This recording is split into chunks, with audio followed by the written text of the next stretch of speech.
Assalamu alaikum wa rahmatullahi wa barakatuh. Que la paix soit sur vous ainsi que la miséricorde et la bénédiction.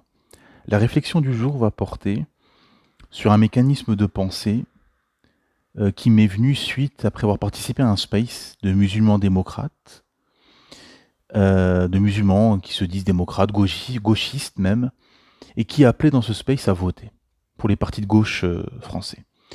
Et moi, forcément, mon discours ne leur a pas plu, en leur expliquant que c'était pas légiféré et que la politique occidentale était morte depuis longtemps, que les politiques de véreux carriéristes, technocrates, qui sortent tous des mêmes écoles n'ont plus de pouvoir, que le pouvoir est partagé entre Bruxelles, Washington, la City, Wall Street, les grands groupes financiers, le système bancaire, les différents lobbies de l'armement, pharmaceutique, etc.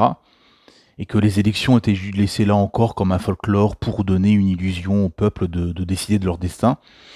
Donc que c'était une arnaque, forcément ça n'a pas plu.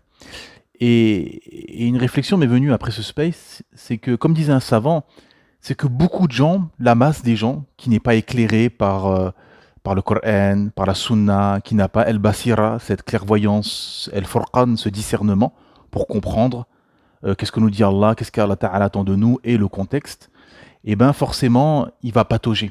Et il, il ne se rendra pas compte du mal dans lequel il s'engouffre tant qu'il ne s'est pas pris les pieds dans le tapis.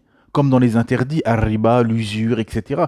Beaucoup, une fois qu'ils rentrent dans ces péchés, ces interdits, et qu'ils vivent dans les malheurs, ben, ils comprennent pourquoi c'était interdit. Et là, c'est pareil, ça veut dire que tant que les partis de gauche, en l'occurrence, n'arrivent pas au pouvoir avec toutes leurs promesses, et ils assistent de leur vivant que finalement ils ne peuvent rien faire, qu'il y a un système avec un agenda en place, et ben c'est là ils accepteront, ils diront oui effectivement la politique ne sert à rien. Mais tant qu'ils n'assisteront pas à ça, ils continueront à croire à cette illusion. Et c'est ça le malheur de beaucoup. C'est pour ça qu'alhamdulillah, plus tu vas te rapprocher d'Allah Ta'ala, et plus tu vas savoir quoi faire, comment faire pour sortir de cet état d'avilissement, d'humiliation, de discrimination, et d'agir en conséquence. Notamment la hijra, l'immigration inter d'islam pour les musulmans d'Occident.